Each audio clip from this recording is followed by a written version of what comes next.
प्यायन्तु ममाङ्गानि वाक्प्राणश्चक्षुश्रोत्रमथो बलमिन्द्रियाणि च सर्वाणि सर्वं ब्रह्मोपनिषदं माहं ब्रह्म निराकुर्यां मा ब्रह्म निराकरोत् अनिराकरणमस्तु अनिराकरणं मेस्तु तदात्मनि निरते य उपनिषत्सु धर्मास्ते मयि सन्तु ते मयि सन्तु। ॐ शान्ति शान्ति शान्तिः। Om. May all my limbs attain strength. May the body, the mind, all the sensory and motor organs become strong and perfected.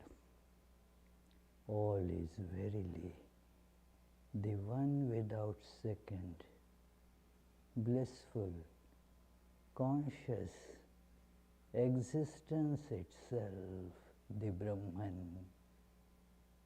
May I never deny this truth of Brahman. May the Brahman never reject me either. May all the virtues necessary to experience this truth in life, which are mentioned in the scriptures, be with me. Om, peace, peace, peace.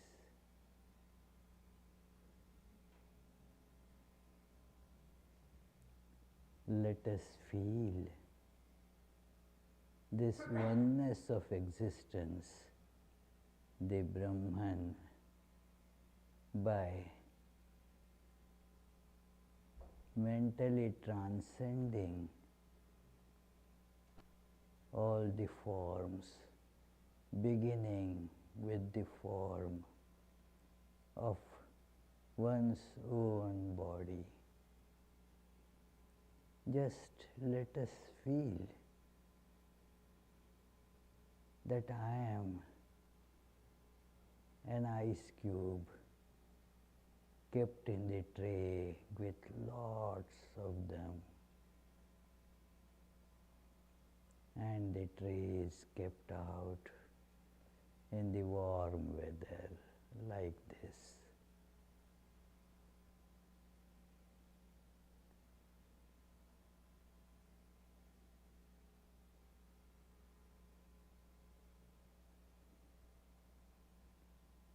I think I am one ice cube there.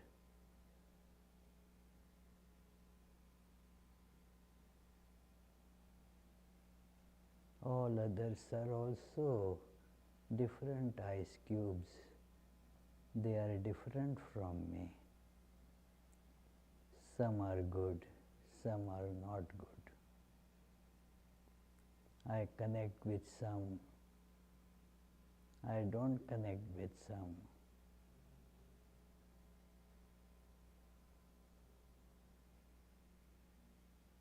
But I am melting.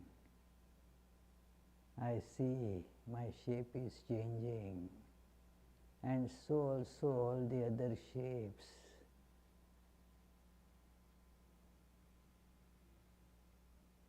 In fact, I see what I was holding on to as I has disappeared.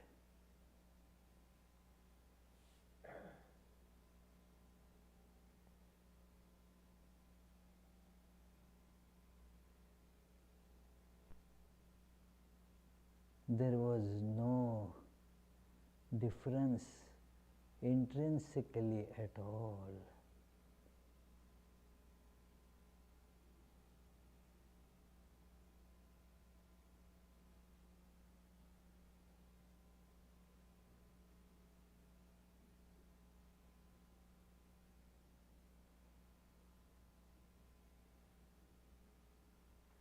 Going beyond the changing shape,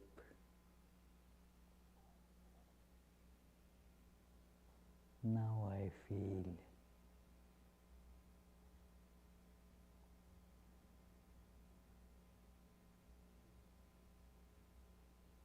my true nature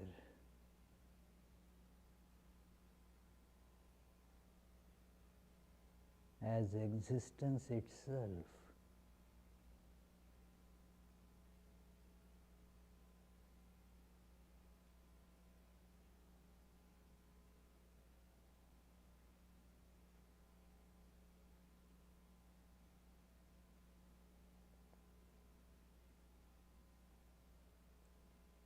I see I am all that is, so there are no desires.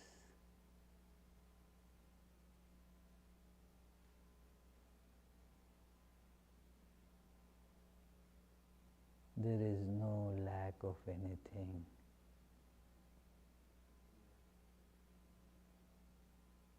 I am bliss itself.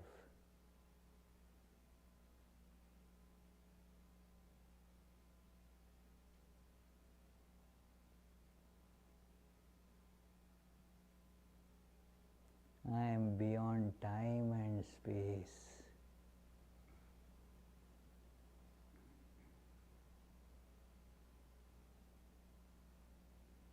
I am ever free, ever perfect. Om. Peace, peace, peace.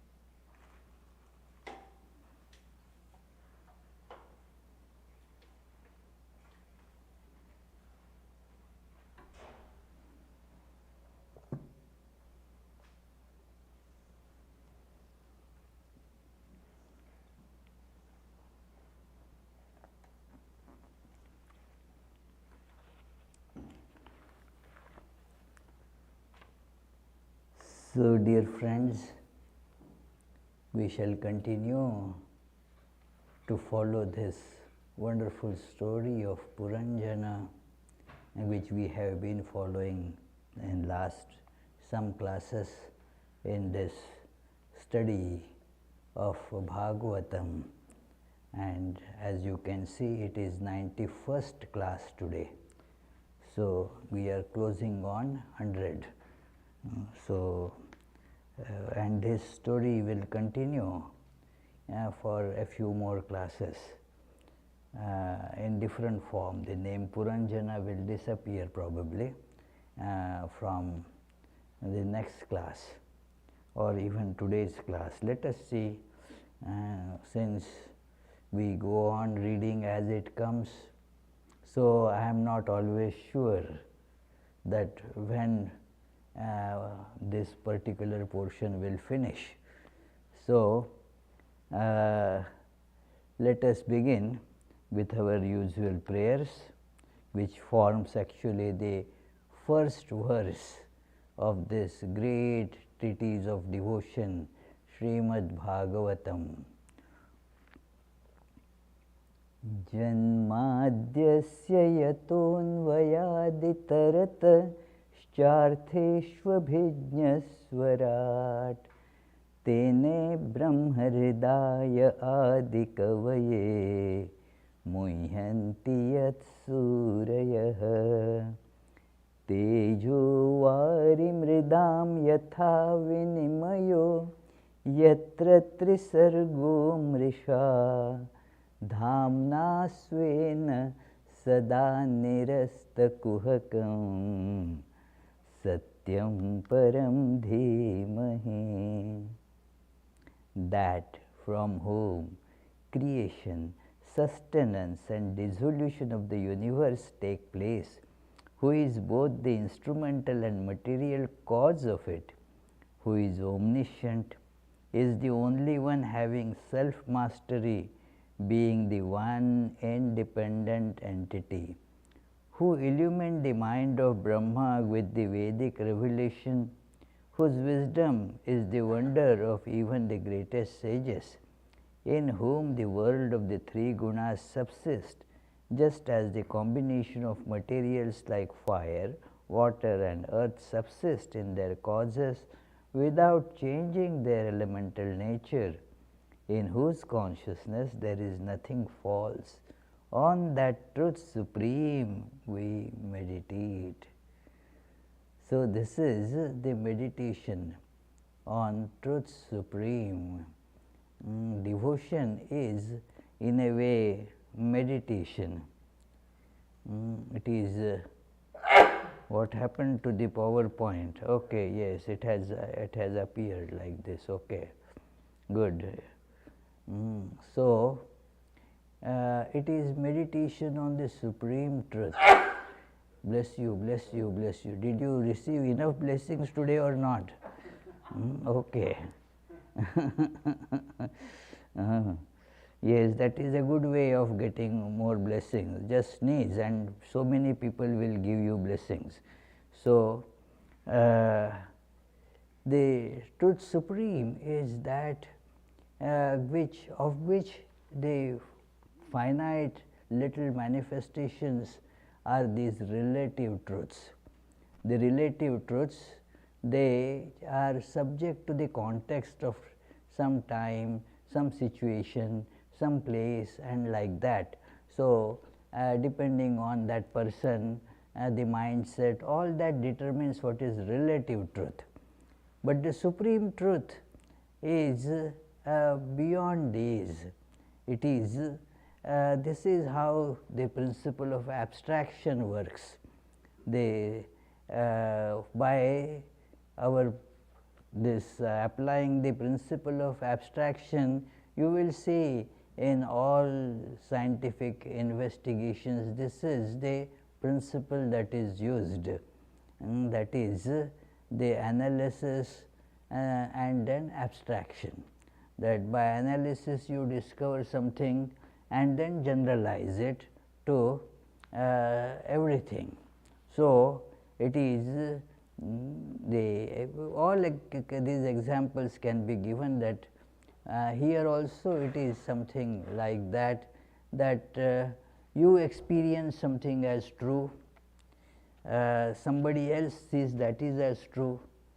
Imagine, now at this time if somebody asks you here, well, is it evening or morning or afternoon, what is it? You will certainly give the reply, well, this is evening. What do you mean? It is so simple to answer. But in these days where people are listening from all over, somebody would reply there, no, it is morning. It is, somebody would say, no, it is afternoon. Now, they are truths, all are true, but they are in that context it is true. When we are talking about a person, somebody will describe that person is very good, very nice, because your association with that person proved to be good for you, that person helped you and so forth. But then for somebody else that did not prove to be good, so for that person, hey, that is not a good person at all. So, it changes from situation, from person, but then there is something like truth that you experienced, that person experienced, so many different people experience something as true. Now, just take that element of truth and then see that that is the truth, that is absolute truth, of which these are all the relative manifestations. So, relative manifestations of truth, they change. That is why our opinion about people keeps on changing. Something, yeah, somebody is very much liked, that very person sometimes is not liked at all. Yes, one lady was telling me some time back, and that is, she is not the only one. Many say like that, that it is that once upon a time that she thought that this man is all that she wants for happiness in life. Afterwards, her happiness consists in getting rid of that man. So, that is how it is, it changes, you know, it is and this is nothing to be, you know, wondering about, because these are all truths depending or dependent on that particular situation. But in that situation this was true, and so if you abstract it, you get the idea of what is truth supreme, the absolute truth, of which these are little manifestations. It is another example just to get an idea, because this is a concept that is quite tough to grasp. Abstractions are quite tough to grasp. So, you can see this, for example, that the ocean is there and the waves are rising and falling on that ocean. Now, the waves keep on shifting and changing, there is no permanent reality to any wave, even by the time you show it is changing. So, but there is this ocean that stays. So, this ocean can be considered as the truth absolute. The waves rising and falling can be seen as the relative truths. So, this is to meditate on the absolute truth, this and that is called devotion. When our attention shifts from that which is shifting and changing to that which is not subject to change, it is unchanging something. Now, that unchanging is common in all, that is why the self is the same in all. It is kept in different casings, that is all, like water, say thousands of bottles of water. Bottles could be different, they are different, but the water is same. Then same water is there in the clouds, in the sky, in the rivers, in the water drops in the rains. So, the water has these millions and millions of different manifestations. The manifestations differ, but the substance remains the same. That substance of everything that we see, these are different manifestations, but the self in all, which is the like water kept in the body of bottle, just to feel this. Your body is like the bottle, and the unchanging reality, the soul or the self, or the proper word in Sanskrit would be Atman, which really has no parallel in English. So, that Atman is same in all. So, that is what is to be meditated upon, and then that meditation, that thinking, that attraction to that gets called as devotion. So, when that idea of, say, attention, love, say whatever we love, the attraction goes there, attention also goes there. So, it is an automatic process. Now, when the love shifts to that which is permanent, and actually we want something permanent in life, So, therefore, this is the way that we can say that that is the permanent, the God, that is what we are actually looking for in life. So, this is the idea of concentrating on absolute, the concentration on God. God is that, as we say, God is Satchidananda, means this truth absolute, the consciousness absolute, the bliss absolute, that is the God. In one word you can call it God. It is, my predecessor Swami used to call that as the ground of our dwelling, the abstraction of everything, the foundational reality of everything, that is God. It has different meanings, God written, and I saw when a long time back, I was new in this country 21 years ago or so, I saw a big truck and it was written on that we believe in God. That God was written there. So, I thought, wow, on trucks they write like this in this country, wow, we believe in God. Then when I said to somebody, look, I said, no, their God means guaranteed overnight delivery, it is a transportation service. Guaranteed overnight delivery, it is nothing to do with religion. So, it is. And when I told that to my predecessor Swami, yes, we believe in God means all others have to pay cash. It is, nobody gets credit. And God, we believe in God, but others we do not believe, so others pay cash. So, it is the God is that reality which is common in all. So, that is how it is described, that the God is in all hearts. That is God, that is the reality. So, when we forget that, then our condition becomes miserable, because we are now moved from this Ananda aspect of this reality, Satchidananda, the bliss. We get removed from bliss, and then what can we expect? We can expect only misery.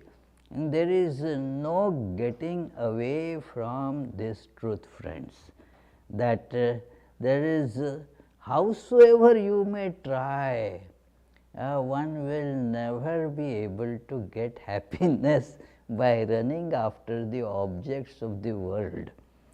It is impossible in principle. It is like running to catch horizon, you never can catch it.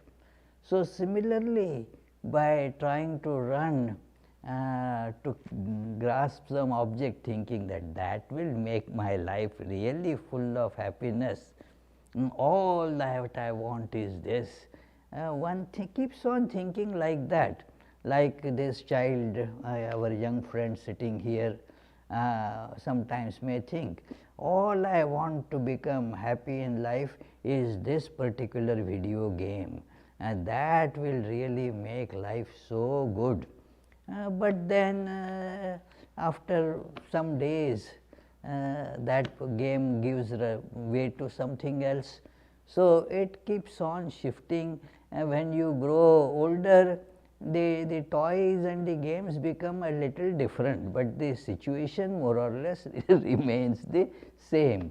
So, this is the story of Puranjana, that this sage Narada is telling to King Barhishi, that this king has been engaged in so many different types of ritualistic sacrifices that entail lot of killing of animals, spending lavishly to just flaunt the wealth, giving gifts to people to make them again loyal to you. The king has that responsibility, or that to keep the kingdom in his grip. The king has to keep the people kind of loyal to him, so gives lot of gifts. So, therefore, all these sacrifices he has been doing, and the sage Narada tells, look, let me tell you this story. What happens when a person gets attached to the body. So, that is called Puranjana. Although he has been described here as man, it applies to anybody, man or woman, irrespective of gender, to one who is identified with body. So, please do not think that this is a description for a man. Women do not have this problem. No, it is not about the particular gender. It is anybody who gets identified with this heap of flesh, blood that we call as body, has this problem that you get attached to it, you get addicted to it, and you get identified with it. I am body. Then this is called, the body is called then the city in which you dwell. That but now that you become identified with that city, we saw that how this Puranjana, he gradually he married to a very pretty looking girl, and then they had many children, they had grandchildren, and this Puranjana got all attached to everything there. It is I. But then the old age creeps in. It is common. Everybody has to become old. Everybody has to die. We forget this. That's all. We feel that I am going to be young and energetic all the time, while the old age is slowly but surely creeping in. So, and then you become a cripple, you lose all the strength, and you are no more an object of interest to anybody around. It is, you had in your heyday, a lot of people were coming to you, you were sought after by many, you were looked upon for support by many, but then you become old, and it is described that now all those women folk, they had lost interest in him.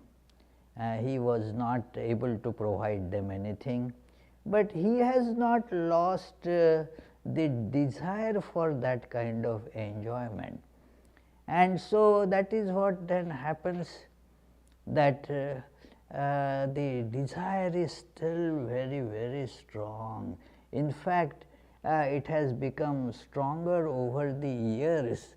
It is, let us remove this, some people have this deep rooted thinking that as one gets older, the desires, their force will become lower, it will become reduced. The desires do not lose their force, it is the instrument through which you are executing or bringing them out, manifesting those desires. That instrument of body, that becomes weak, that is all. The desires stay green as ever, and therefore the suffering becomes more. It is a life, hell life. Yeah, it is. One man whom I knew is a very nice man, but then had practiced no religion or anything, was always I and mine, had lot of power in the community, lot of money. And then since I knew him, I had gone to see him, and then he has become very old. Nobody really was caring for him. Just out of the past association and feeling of duty, and he was being given food and so forth, and a fairly good treatment, but he knew that nobody now cares for him. It is and thus he said that out, Swami, don't get old. As if don't get old, I can do something about it. Only you can separate yourself from body. That the body gets old, you don't get young or old, you see. It is, so this is very important to know. And so this Puranjana is now old. We saw that the daughter of time, that is the very nice allegory, the story of the daughter of time. Now she wants somebody to marry, and then ultimately, to make the long story short, because we saw it last time, she was told by the two people, Bhaya and his brother Fever. Bhaya means fear, fear and fever. They said, well, she wanted to marry them, but they said no, no, they saw the danger in marrying this one that brings old age. So they said, let us all make a team of 3, we are your brothers, and we will torment all who are having their, according to their karma. You go after them, give them all these pains of their own karma. So what we suffer is not because of anybody else, our own actions, our own karma. The other person may be just like a mailman. You know mailman, Beth? Mailman brings you sometimes good news, sometimes not good news. But the mailman himself has nothing to do with it. Somebody sent you, say, a check, $10,000. Now, do you send a letter of thanks to the mailman? No, it is the one who has sent you the donation. Mailman has nothing to do with it. And the mailman brings you the bills. Yeah, I deal with all the time, that I get the donations checks for the Vedanta Society. And in the same mail, then there are the big bills, So it is. Now, for none of them, the mailman is not responsible. So you may think that this person is bringing misery in my life, but that is not this person. That person is just mailman. Got it, that is just the mailman. One gets whatever is one's karma. So this daughter of time now with fear and fever is tormenting this the city. This Puranjana's very luxurious city means the body. The body is now getting just ravaged by this time. Then the other two characteristics of time, day and night, the change, day and night. There are these two types of Gandharvas mentioned here. Gandharvas are the celestial beings who have they are the entertainers. There are the daytime entertainers, nighttime entertainers, and they are again taking the life away. And this Puranjana was thus, his city was attacked. He had a big general very powerful general, a big snake, which is the allegorical description of what is called prana, the life force. This life force that is protecting the body, that gets attacked by this time, and then now it is fighting hard, but how far can it fight? It is also becoming weaker and weaker.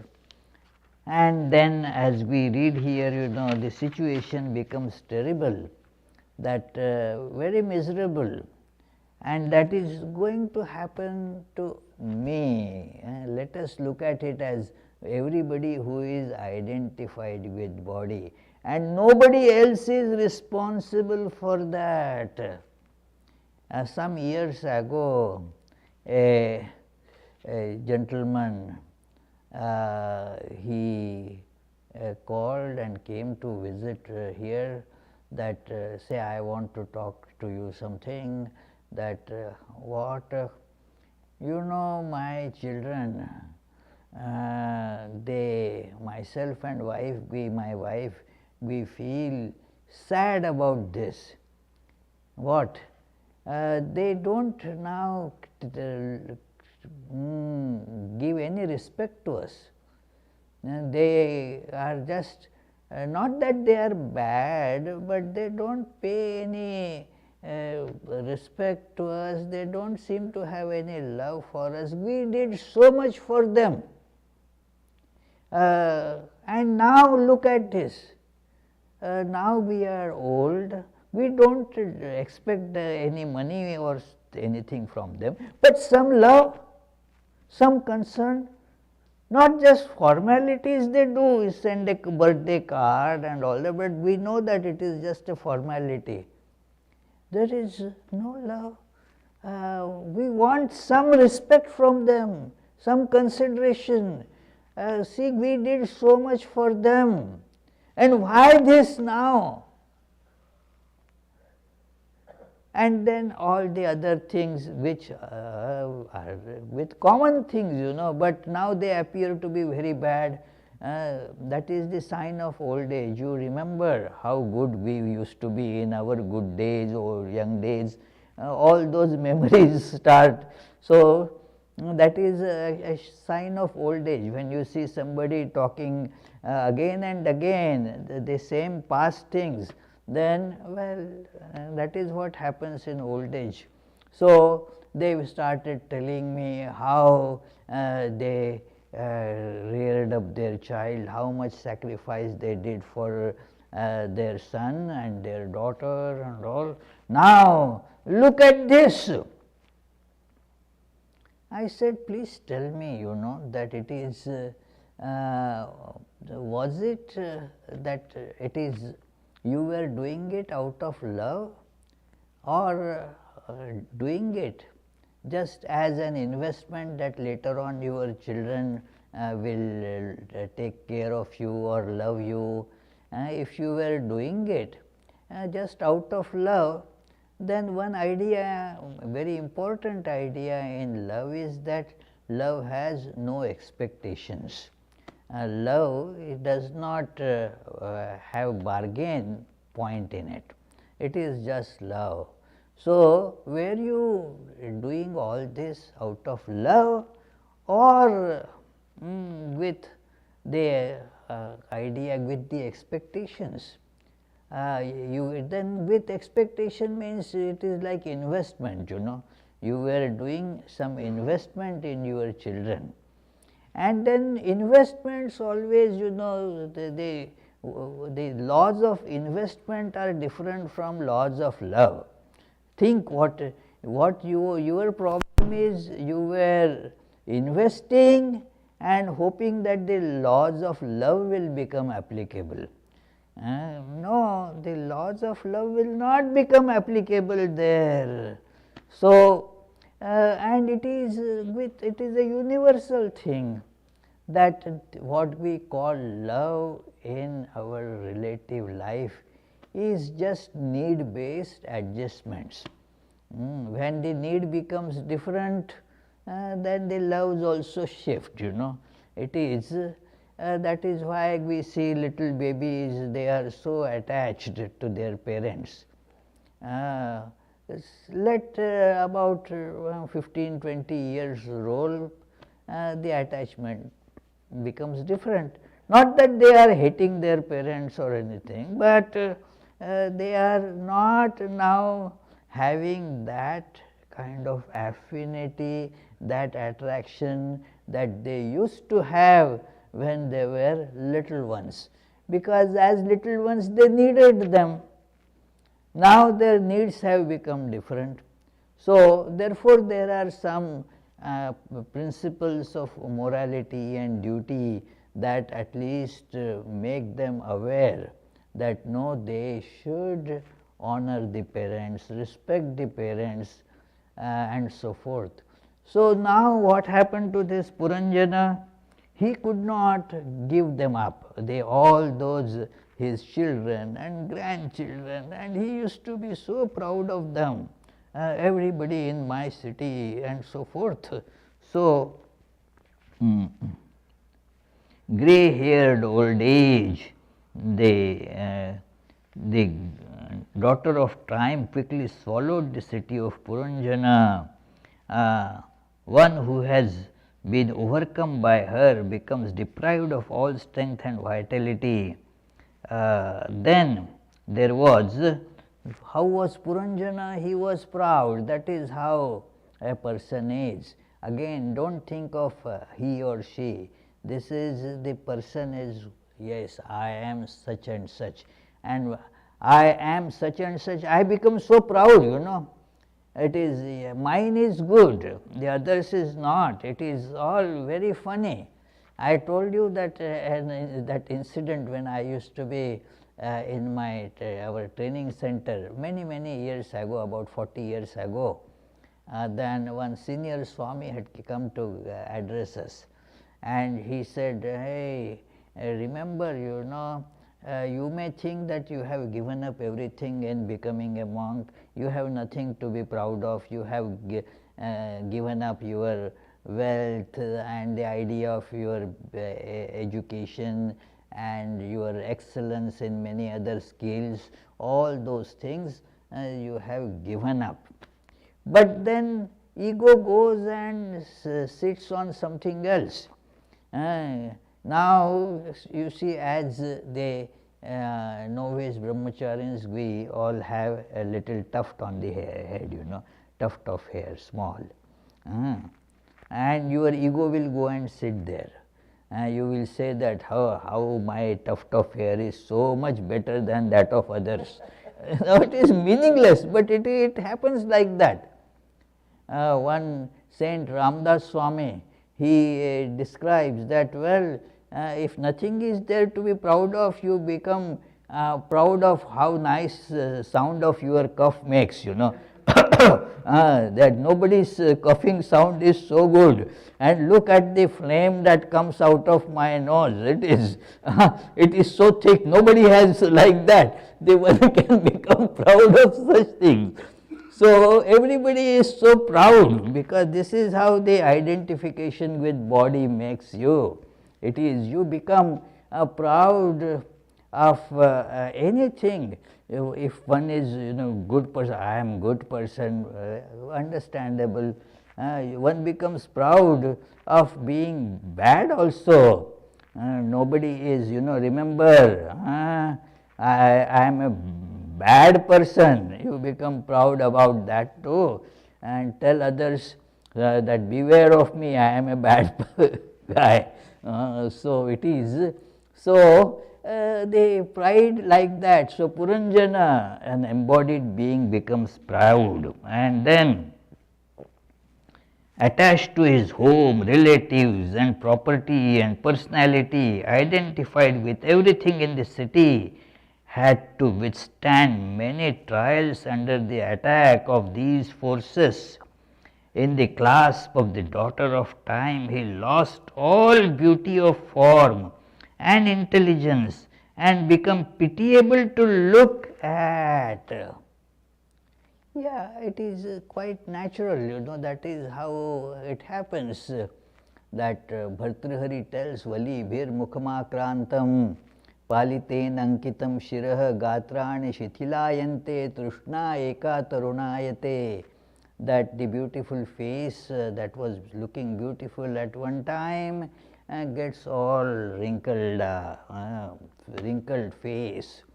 Then the palitein ankitam shirah, the head hair whatever are left become grey.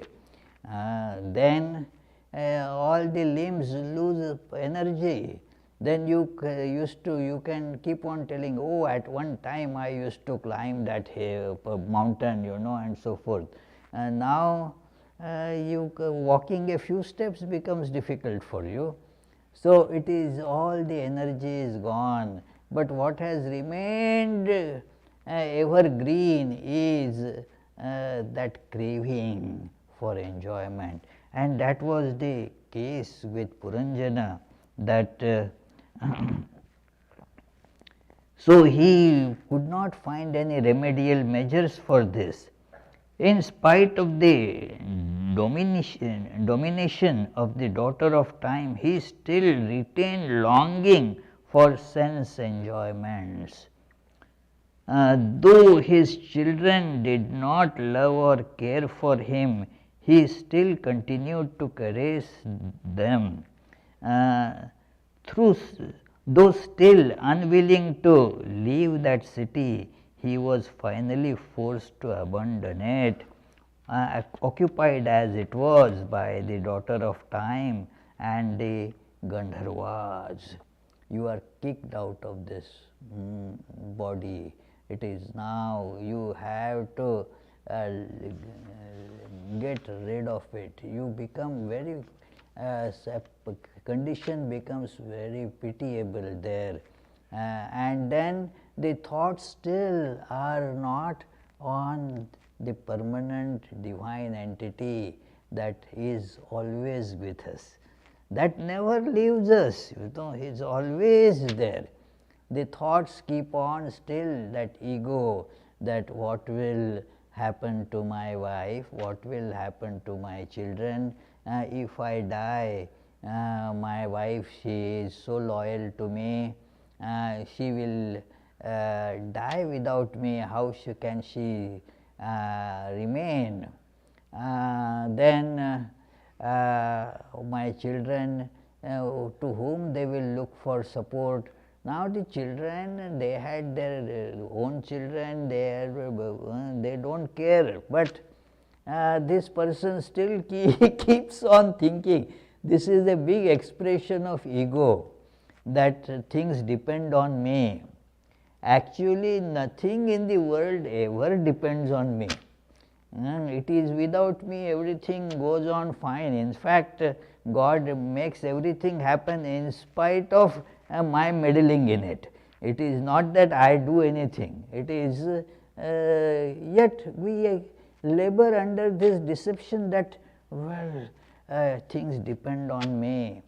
Nothing depends on us. This is the truth that one has to learn to accept, because it is a very much egotistic tendency that makes us think that no, they are all my dependents. No, nothing, nobody ever depends on you. There is a passage in Swami Vivekananda's Karma Yoga, a very strongly worded passage, that do you not think it as a blasphemy to think that things depend on you? Nothing depends on you. Without me, what will my wife will do? What will my son do? Don't worry. It is, you are just an instrument. You do not have any power to do anything. It is, but we think that, oh, I am supporting them, I am their support. No, God alone is the support. If God does not do, then what are you going to do about it? We feel, very strongly that and we are supporting something, somebody. What power do I have to support? It is God who does everything. Nobody is indebted to me at all for that. Let us keep this in mind, friends.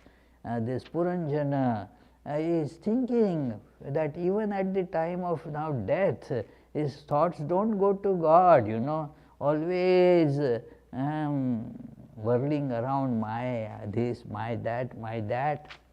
There is that story that it is one man was about to die, and so he had 4 sons. And then they all came. John, yes, Dad, I am here, right here. Hey, good, good, good. And where is Peter? Peter, yes, I am here, Dad, I am here. Now, and then where is Luke? Hey, here I am, here I am, here I am. And where is Max? Hey, Max says, I am here, Dad. All 4 of you here. And then who is managing the shop there?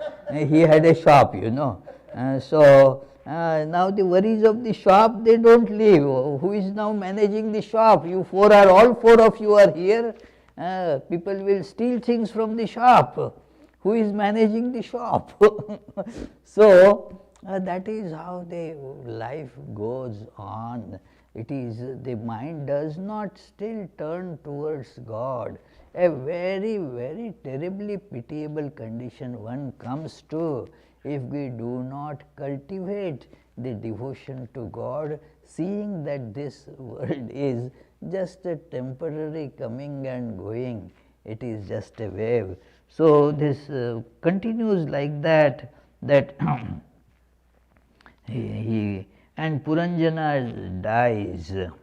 So Puranjana dies, corrupted as he was by the excessive indulgence in enjoyments.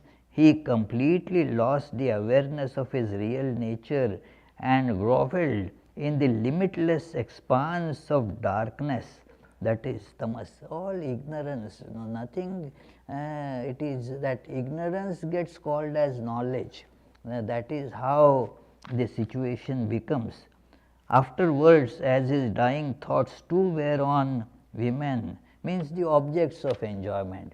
It is not the women alone as such, but it is because I said this has nothing to do with gender.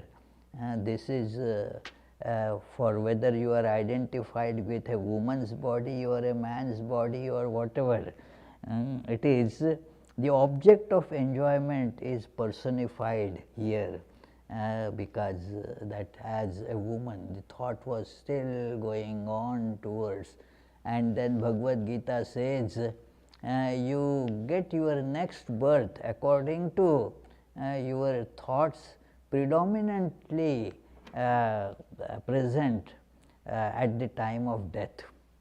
If your thoughts were dwelling on something at the time of death, then yam yam vapi smaran bhavam tejatyante kalevaram tam tameveti kaunteya sada tad bhava bhavitah. 8th chapter of Bhagavad Gita, that it is he is telling Arjuna that therefore all the time, tasmat sarveshu kaleshu ma manusmara yudhya cha, keep on thinking of me all the time and fight, because whatever thought is uppermost in your mind when you are dying, you take body accordingly. And then you may think that, well, then why all the time? Our very intelligent devotees are here, like Manish will think, that why should I, start meditating from now? At the time of death, I should think of God. Right now, I am not so old. It is so. Let me pay attention to other so-called more important things, and then I will think about God. No, it is first of all when the death grabs us, nobody knows. At any moment, this could be my last breath I am taking in, may not come out. It is, death can come any time. So, think of God all the time. And second important psychological point is that if you are all the time thinking of these objects of enjoyment and my this and my that, at the time of death only those thoughts will come. Where are you going to import the thoughts of God at that time? No possibility. So, therefore, all the time, sarveshu kaleshu, think of me, the Lord, and do your duty, your work. So, this is the what the Puranjana, therefore, having thought on women, next birth he got the woman's body. And was married to a king. To make the short story, long story short, then she, now it is she, earlier it was being, but it is he or she, this is, if suppose the Puranjana was a girl, then she were thinking of man, she died and became a man. But this is just a story to illustrate this idea, that then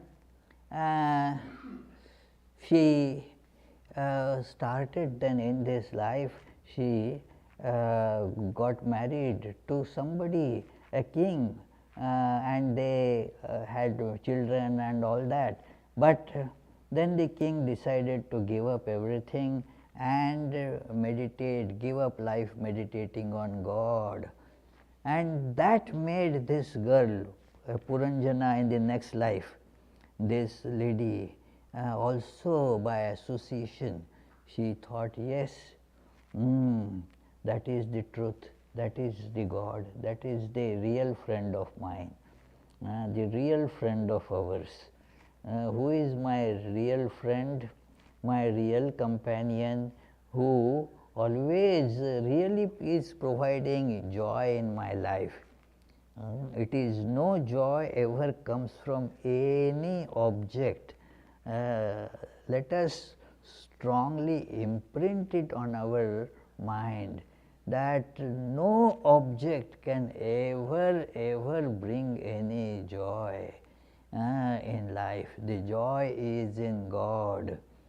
Today is the day of Good Friday, when Jesus proclaimed these truths for a few months and then just was getting executed on the cross, because these are not easily accepted by people. But what he says, you first seek the kingdom of heaven, everything else will be added to it. Every joy is available, possible when we get to God. Otherwise there is nothing, no joy at all. Believe me, there is absolutely no joy in this world except in the truth, the God. Otherwise it is frustration, more resentments. Our whole life then becomes a heap of resentments. It is in the young age we don't realize it, but as one becomes old, one sees that. So Swami Vivekananda therefore says, what is old age? It is a heap of broken dreams. Broken dreams, a heap of that is the old age. So this is then the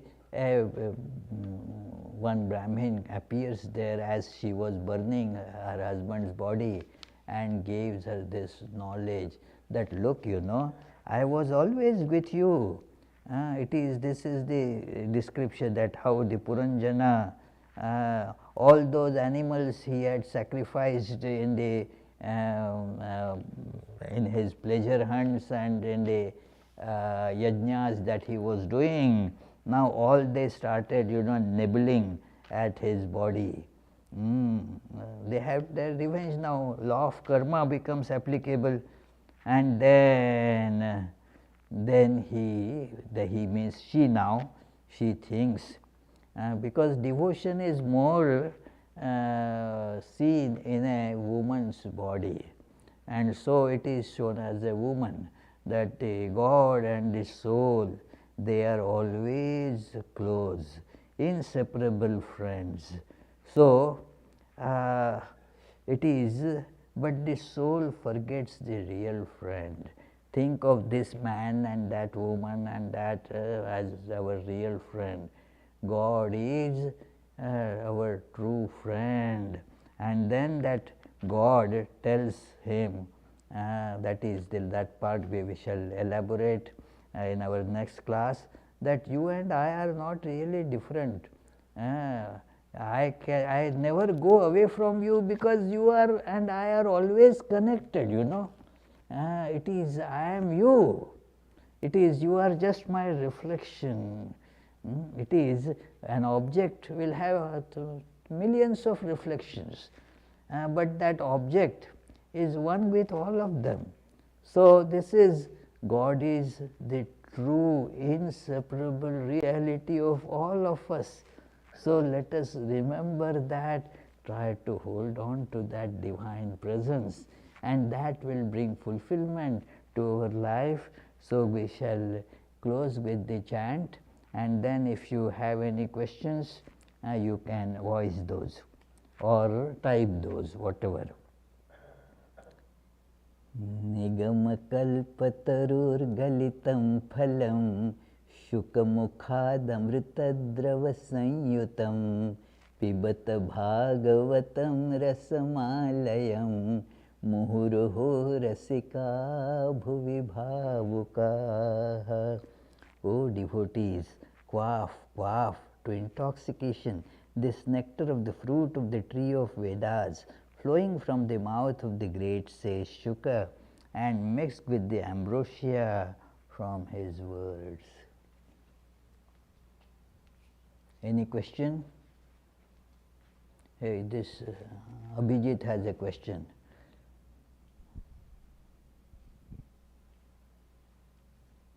So, time devours, our strength and vitality, and so we cannot enjoy the world as much. But the vitality also, emotions feed our, emotions and the ability to think and all the other faculties, they are dependent on your vitality. So, does the ability to enjoy God also dwindle with age? Yes. Turning to God also does not happen so easily in the old age. That is why it is told, try to do it while you are young, because as you become old, the other things become so powerful. The impressions of the past life of running after sense objects become so overpowering, you will not be able to think it. I told that incident many times, that one young man, I was just standing there, and he asked a Swami, who was a bit outspoken and used to use somewhat that brash language. So, he asked that, so that young man asked that these are things to be done when you are old, isn't it? It is during the younger days, it is so difficult to control all those passions, they are so strong. When you become old, they get powerless, and then it is easy to control them. The Swami laughed and said, "Oh dear, forget it in the old days, let alone controlling your mind. You will find it difficult to control your number one, number two." So, it is, don't think about that. It is You see, not easy to in the old age to remember God unless you have practiced it in your young age. Yeah. Yes, please. Well, Abhishek isn't here today, so I have to ask you. Okay. Please put your, yeah. Well, because of what you just said, I find fulfillment daydreaming about people I used to know or famous people, meeting them. But when I do japa or think of God, it just doesn't feel right. This we have discussed this question of yours a few times before. So, it is what is the nature of daydreaming, you know. It is daydreaming or fantasies, they do not give you fulfillment. It is they just take you up and put you down. You will have a crash landing, you know. That is the nature of this daydreaming. So, it is, and why do I not find fulfillment in meditation and thinking of God and devotional practices? Because that is a different type of fulfillment. You will find it as you grow. You already are finding it, otherwise why will you be coming here for so many years now? More than 15 years you have been coming here. Had you not find anything worthwhile, would you have come? You would have just said, no, useless, this Swami is terrible. Well, I find fulfillment in the ideas. The ideas when worked on, those ideas are great, and so imagine how great will be the practical achievement of those. Yeah. Ketaki has a question, give her that little girl sitting there.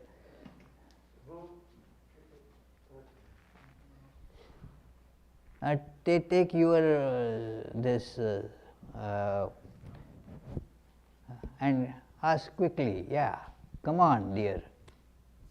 So my first question is, should we go through the easy path and reach the goal faster, and then focus on our other goals, or should we reach the hard path and have lot of effort to go into that goal and achieve that goal with a lot of achievements and prizes? Well, whatever at one time, whatever you see as goal, you know, put all your energies there. But think, you know, that what is the goal, and then go there. Yeah, very good. Any other question? Any question there? Okay, so let us conclude with the name of God, chant the name of God.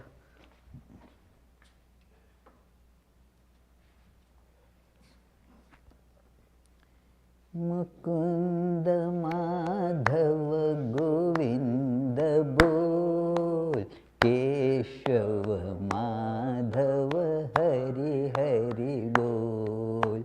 Mukunda Madhava Govinda Bol, Keshava Madhava Hari Hari Bol. Hari Hari Bol, Hari Hari Bol, Hari Hari Bol, Hari Hari Bol. Krishna Krishna Bol, Krishna Krishna Bol, Krishna Krishna Bol, Krishna Krishna Bol.